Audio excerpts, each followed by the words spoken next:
Hello viewers, আজকে নিয়ে আসলাম একটি পুরাতন খাটের কালেকশন। তো এই খাটটি যদি আমাদের কাছ থেকে নিতে চান, এটার প্রাইস পড়বে একদম 15,000 টাকা। 6 ফিট বাই 7 ফিট এবং ডিজাইনটা একবার দেখুন। এটার সাথে আপনি গর্জনের বিছনা পাবেন, সেগুন কাঠের হাইসা পাবেন। সারা বাংলাদেশের যে কোনো জেলায় ডেলিভারি নিতে পারবেন। স্ক্রিনে দেওয়া ইমো হোয়াটসঅ্যাপ নাম্বারে কিন্তু আপনারা যোগাযোগ করে আমাদের কাছ থেকে এই খাটটি নিতে পারবেন। এবং পাশাপাশি পিছনে আরও একটি খাট রয়েছে, এই খাটটিও পুরাতন।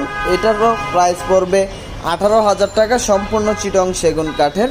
তো পছন্দ হলে স্ক্রিনে দেওয়া ইমো হোয়াটসঅ্যাপ নাম্বারে আমাদের সাথে সরাসরি যোগাযোগ করতে পারেন। তো তাছাড়া আরও একটি 5 ফিট সাইজের খাট রয়েছে, এটার প্রাইস পড়বে একদম 16,000 টাকা, সম্পূর্ণ চিটং সেগুন কাঠের। বিছনা পাবেন 1 ইঞ্চি মেয়াগুনে এবং হাইসা পাবেন চিটং সেগুন কাঠের। তো এখানে জালি ডিজাইনে আরও একটি পুরাতন খাট রয়েছে, এটাও প্রাইস পড়বে মাত্র 16,000 টাকা। আর গ্যারান্টি পাবেন 30 বছরের, সম্পূর্ণ পুরাতন। পছন্দ হলে যোগাযোগ করতে পারেন।